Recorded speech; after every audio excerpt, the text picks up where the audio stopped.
Hey everybody, this is, wait a minute. Oh, wow. You take the dust cover off the microphone and it sounds so much better. Hey everybody, this is Dr. Tom. Just wanted to touch base with you and share some information.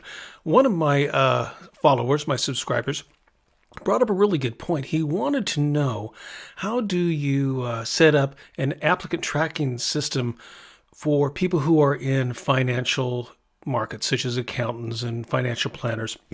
And it's interesting because there are so many variations of what people will do when they set up an ATS that it's almost impossible to narrow things down specifically for, let's say, a unique company or a unique industry. So you kind of have to look at the broad spectrum of the ATS, do what I showed you in my video, how to beat the ATS, and then go from there. Here's a good example, though.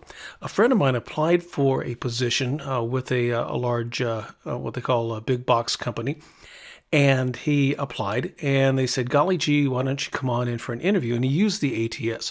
While he was there, they decided, well, we're going to hire this guy. And they decided to offer him a job, but the job that they wanted to offer him had not been posted to their ATS yet.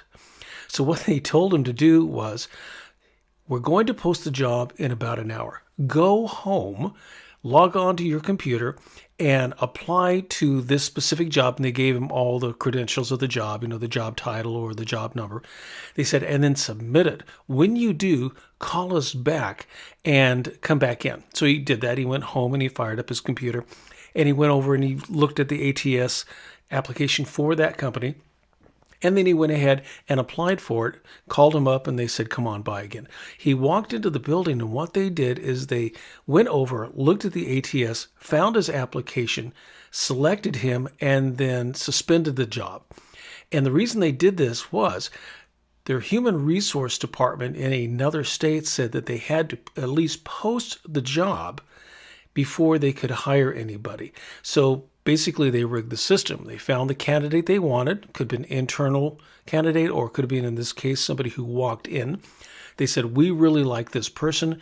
And then what they had them do was go home, apply, come back in. They accepted him, and they hired him on the spot. So when you're looking at setting up an ATS, remember that probably about 90% of the time, the candidate for that job has, well, been selected already.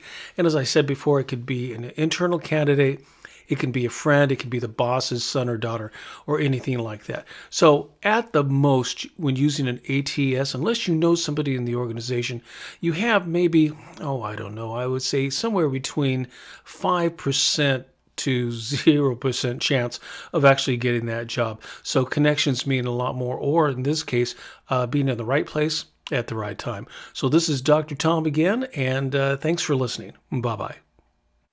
Hi. It's me again, Dr. Tom. Just a reminder to subscribe to my YouTube channel by clicking the button below. You'll never regret it.